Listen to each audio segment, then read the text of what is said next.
Sure, you're with Julian on the Brown Note and a review of the underappreciated and underseen film The Kill Room, whose main selling point is a terrific lead role for Uma Thurman, who's, in so few films these days.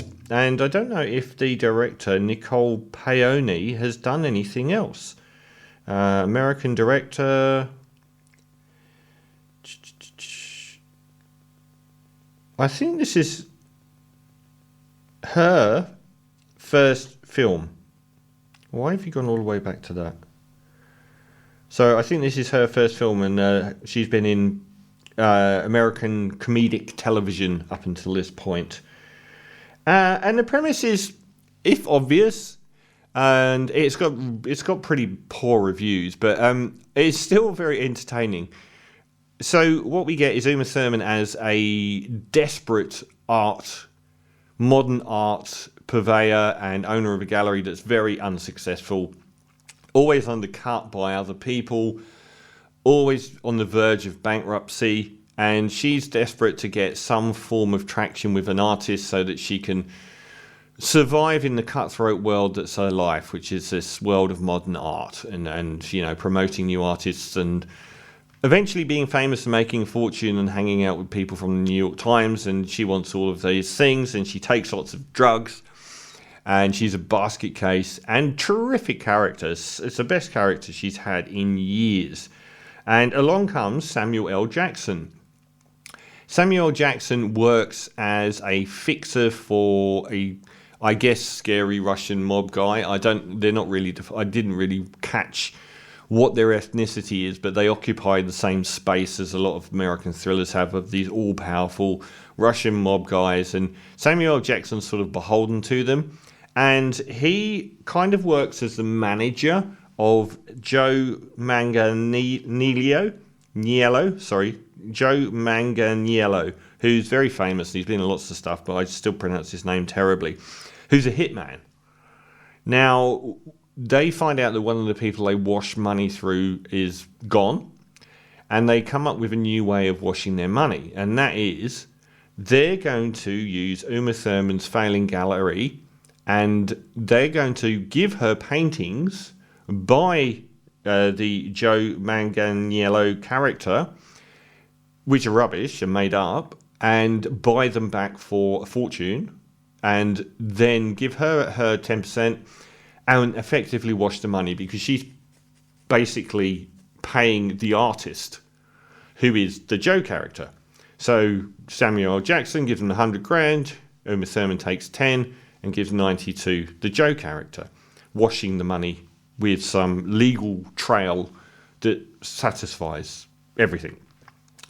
It's a tad predictable what does happen, but it's still quite good, which is that the Joe character's paintings suddenly start gaining a lot of traction because people don't know who he is. He's got a name called the Bagman, which is relating to his hitman world.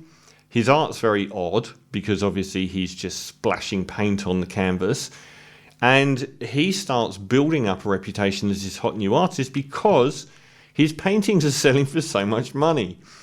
So no one can justify not being interested in him when all his paintings from this new artist are selling for hundreds of thousands of dollars. So the whole endeavor of using this to quietly wash money doesn't work when every parasitical art critic in the world is suddenly focused on Uma Thurman's gallery and who is this new character called Reggie who's doing this anonymous paintwork as the Bagman. And it all spirals from that element, and eventually she finds out, she develops a relationship with Joe, the Reggie character, and she believes he's a drug dealer, and then she finds out actually he murders people, and then we get a bit more into the backgrounds of all the characters involved and what's going on. Now, most of this film has a terrific Uma Thurman character front and center, and if she's not on screen, Samuel L. Jackson's on screen. So I don't get the trashing reviews of this film because it is so enjoyable spending time with them.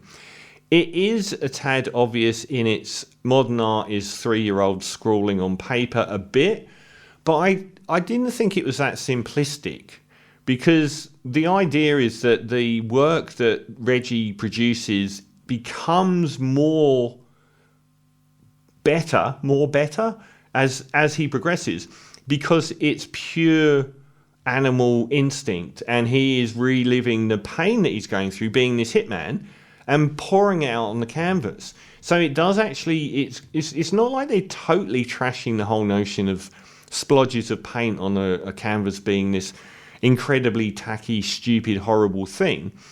It's kind of saying, you know, if the artist is honest enough, then their work is going to be appreciated.